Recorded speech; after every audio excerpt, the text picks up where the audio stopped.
Hey everyone, welcome back to my channel. Here's a new installment of Revolutions, the ongoing and slightly boring diary of my spins. Please do leave a comment if you're in two minds about writing something and you watch this video. The thing that I appreciate the most about making those videos is the interaction that I can have with my subscribers. Not the likes, not the number of subscribers, but more, what we say to each other. So, I'm just putting it out there, if you are, hesitating about putting a comment, put a comment and I'll always reply to everything. As long as you're civil and, saying something constructive, obviously. But I've got a pile of about 20-ish records as usual, and I'm going to try to talk about them in a somewhat educated fashion, but I can't promise anything. We'll see. I am going to start with this record. This is a compilation of album tracks and singles by a 60s singer-songwriter called Cleveland Francis, if you'll see that. And this was reissued in 2022 by Forager Records. Here you can see that there. So Cleveland Francis was a 60s black folk singer, very much in the vein of Richie Havens or maybe perhaps a little bit like Beverly Glenn Copeland, if you're familiar with him. This is basically all his works collected. It's got the album that he released plus a couple of singles. He was a very clever man, medical doctor, worked in cardiology, and in the notes at the back it said that he coined the term soul folk to describe his own brand of music, which he may well have. This is very gentle, like if you like Richie Havens. It's got some Beatles covers, which I'm not really too fond of, but he does a great version of Both Sides Now by Joni Mitchell, and The Willow Tree, which is his own composition and the title track of this. Just really a nice, soul folk record. I was finally able to pick up a record that is kind of mythical in French psych pop circles. This is Bertrand Burgala meets A.S. Dragon, and this is a majestic record, really. It's kind of got hints of Can and the Velvet Underground and Serge Gainsbourg, and all mixed together, a little bit of Stereo Lab as well. This came out in 2001. Bertrand Burgala is a singer, songwriter, producer. He heads a label called Tricatel, this is on Tricatel, it's on his label. It's his second album. It was recorded live, I believe. And if you want a great example of this kind of French crap rock psych pop monster, listen to this track here, Au Cyclade Électronique, which is the great thing about this is the band is it's got Peter von Poel on guitar, and he's a fucking wizard, really. This has just been reissued. I don't know in how many quantities, but I was really glad to pick it up because the original 2001, the original is very hard to come by. So just wanted to spotlight the record a little bit. You can go and listen to it. I went into my Japanese shelf and picked out a copy of Far Out. I don't know. I've got like two cubes of Japanese.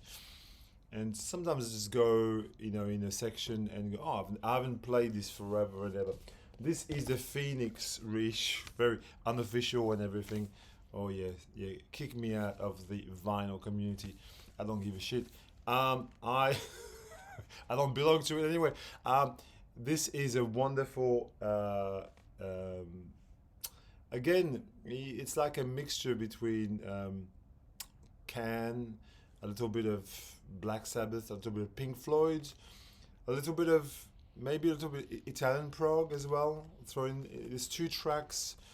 I really like this record. It's very progressive. It's Far Out were a Japanese band that then morphed into the Far East family bands, and they became this kind of like electronic Kraftwerk style band. But when they started, they were very much just a prog rock band, you know. And since I'm on the Psyche prog tip there with my first few records, I also spun King Gizzard and the Lizard Wizard. I don't have many records by King Gizzard, although they're a Melbourne band, and you know, and this is where I live, and I should be able to pick up all their records in theory. But I'm not really that interested, to be honest. I'm a big believer that, you know, every band releases only a handful, or if not two or three good records, and I don't want to have everything of, you know, like some bands, yes, some bands I love, and I will have multiple things. But for a band like this, which releases like 3, 4, 5 albums a year, you know, this is one of these things that are essential, really. This is Nonagon Infinity, which came out in 2012. This is one of the many variants. I think it's a red splatter, whatnot. I don't really care about color, but it's what it looks like. It's got this kind of splattery thing there. This is very Sabbath infused, this album, like very much the spirit of Black Sabbath, but like in a sort of 2012 version. I don't know what else I can say, but King is, everybody knows them, so I'm going to move on. I like it. It's a good record. Would I play it every day?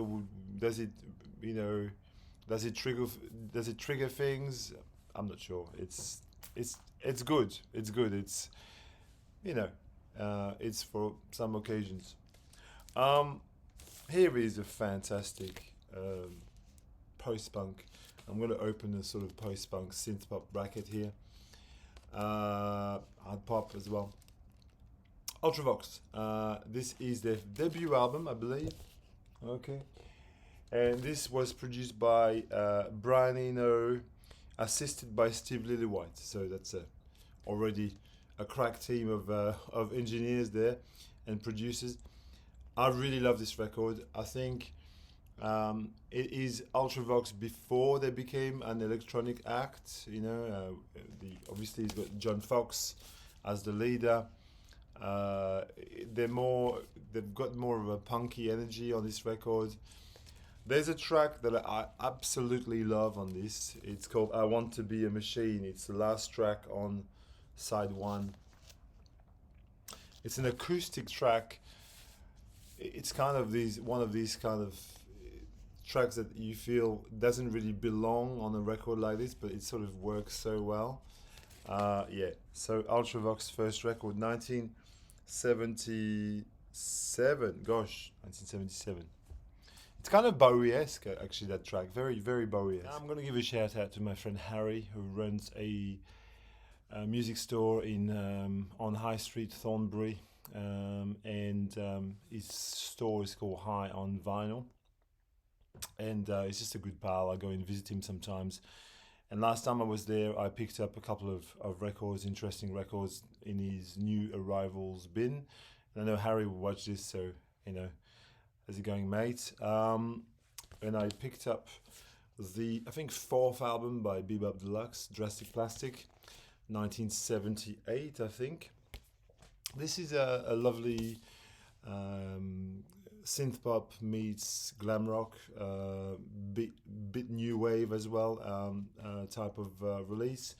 Bebop Deluxe is obviously the band featuring Bill Nelson, who I really like, and I think his solo career is, I think, a bit more interesting than Bebop Deluxe. But this is a very underrated band, in my opinion.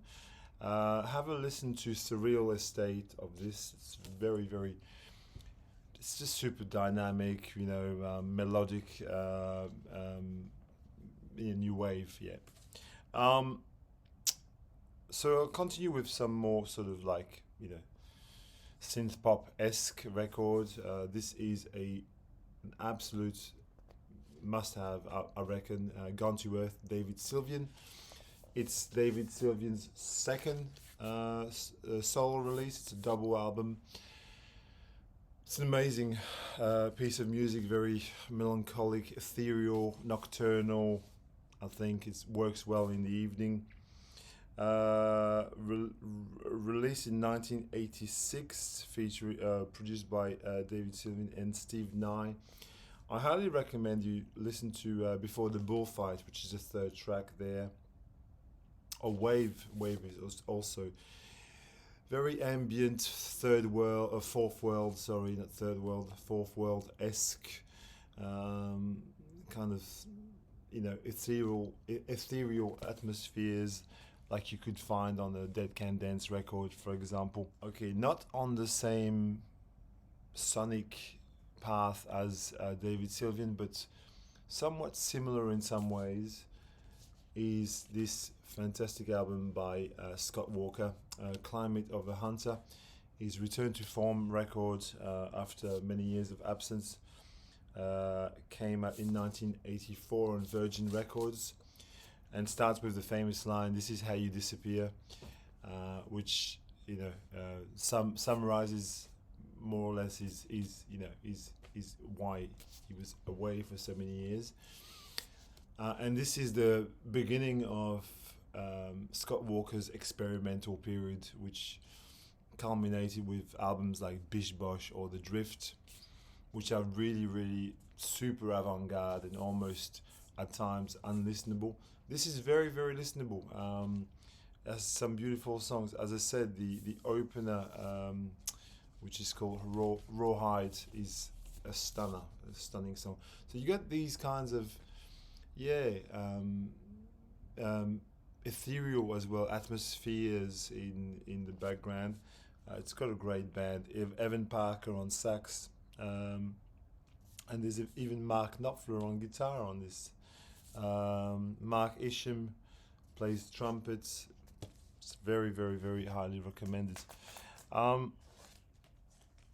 In a more poppy way, but still very, very classy, with Bête Noire by Brian Ferry. I just love Roxy music, Brian Ferry. All this music fits in the same kind of sonic landscape. I think David Sylvian and Scott Walker and Brian Ferry, they bring a huge touch of class through the 80s.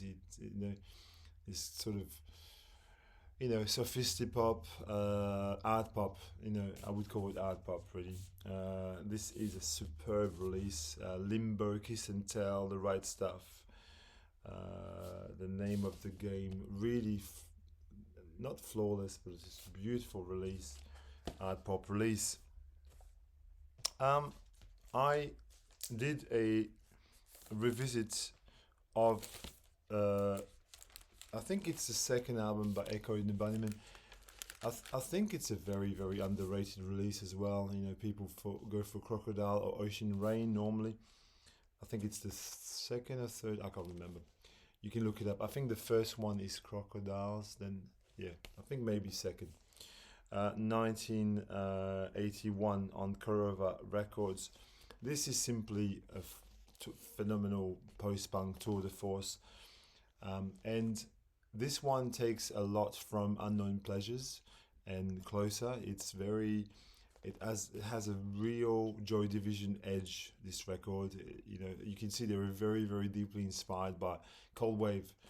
And in a sense, it's more than, it's the most Cold Wave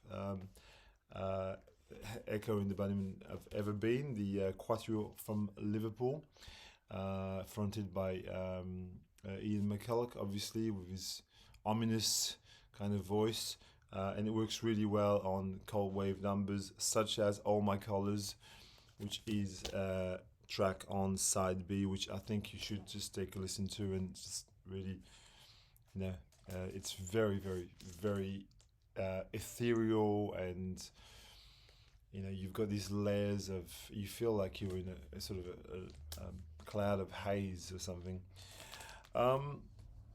Here is a little known factory. We talk about Joy Division, so it's a good segue actually.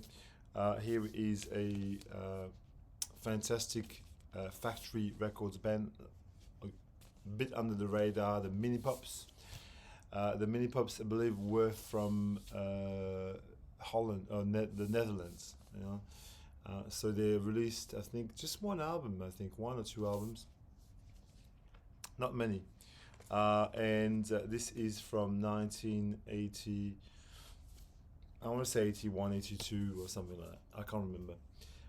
You can look this up, you know, and the date matters little really because you can just place it into a context really.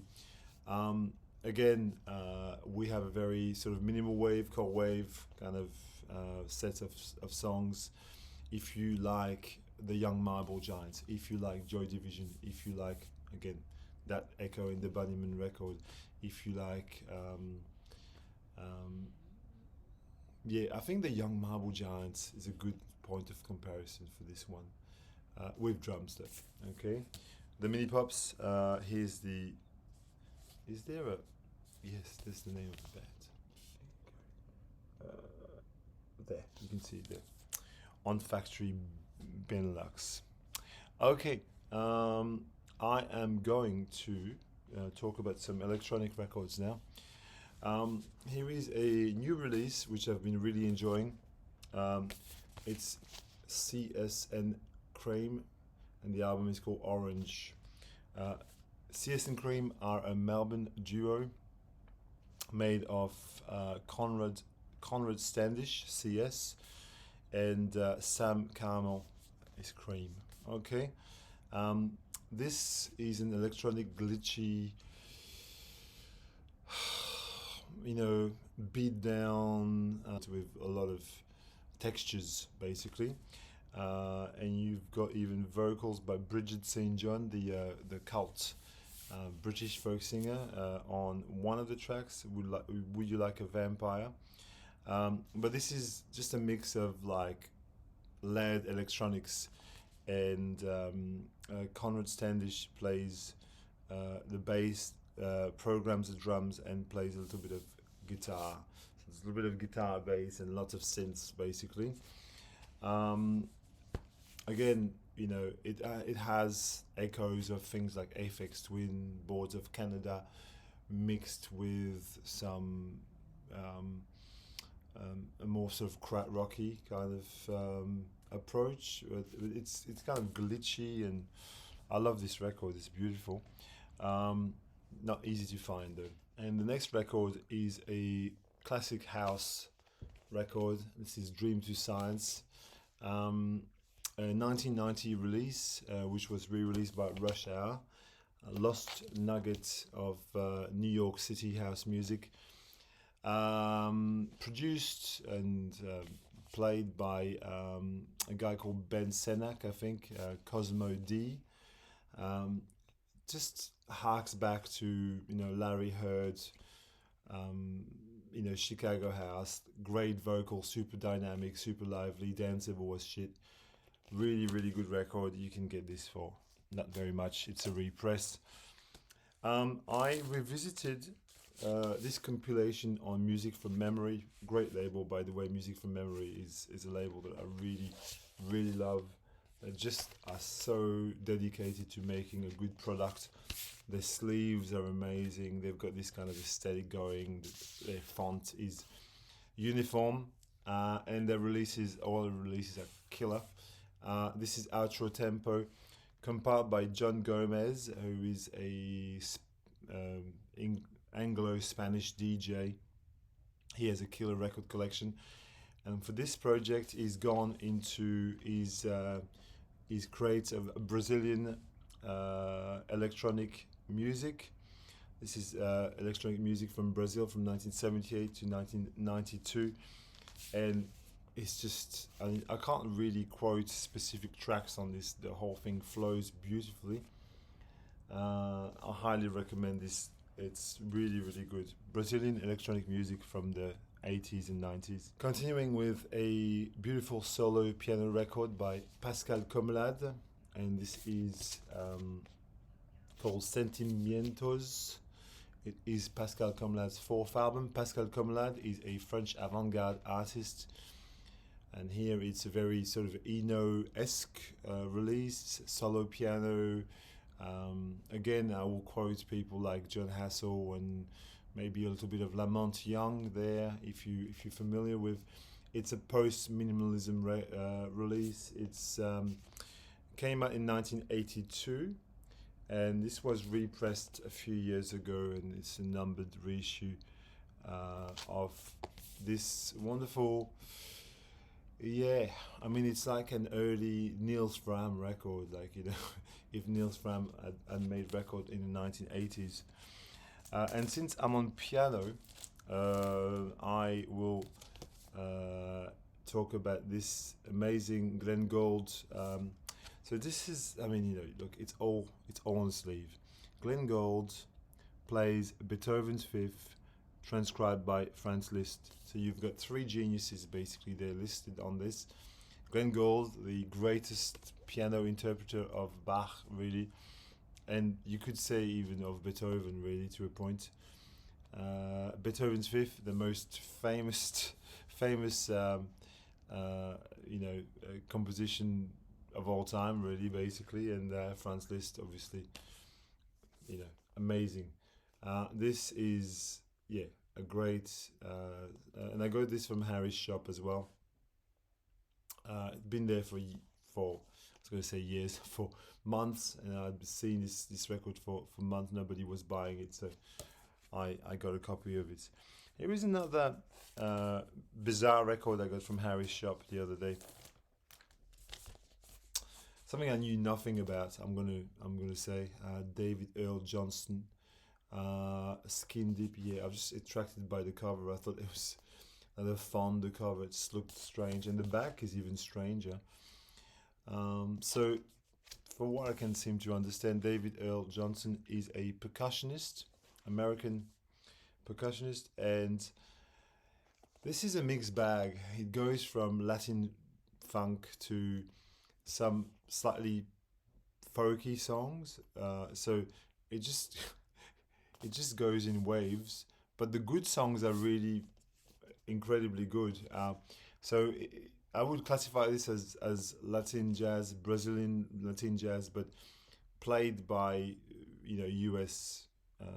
Musicians, and features obviously congas, percussion vocals by David Earl Johnson, and then you've got some woodwind, some guitar, some violins, some and some other Brazilian style instrument like batucada and things like that. So I don't know if I would recommend this record. If you find it for cheap, like I did, it's really great. It's fun, but it's not essential by any means. I just quite enjoyed scoring that the other day. I was playing Azimuth, the first record by Azimuth, classic ECM release, with John Taylor, Norman Winston, and Kenny Wheeler. So John Taylor mostly plays the synths on this, and Kenny Wheeler plays the trumpet and the flugelhorn, and you get beautiful vocalizations by Norman Winston. This is a sublime release. It's just, again, floating, swaying, ethereal, a really amazing composition. Siren Songs, the opening track, is magical. A couple more. I picked up a copy of Dance with Death, Tone Poet, which is probably the only tone poet I'm interested in picking up really this year. It's not like a lot of those records don't really fascinate me, but this one did, and it is fascinating in many ways. It's just a killer post-bop avant-garde jazz. The title track, Dance with Death, is just swinging as all shit. Charles Tolliver on trumpet, Joe Farrell on tenor sax. So it's really got a just a really killer lineup. Billy Higgins on drums. You know, it could be one of the best Andrew. Like it could be in the top 3 Andrew Hill releases, and yet it was kind of a later Blue Note on that like other series. It's amazing. And I'll finish off with an Indian record which I've been revisiting, Half Moon. Usted Ali Akbar Khan on Sarod is the master, really. I mean, if you've never heard of Ali Akbar Khan, I mean, you're in for a treat. On the Meta Language label, sort of obscure kind of world-ish label, avant-garde world, and features tabla as well. So it's very meditative, again nocturnal, sort of, trance-inducing almost kind of release. Very beautiful. So yeah, this is what I've been playing. I hope you enjoyed. Talk to me if I've, entertain you slightly. Take care.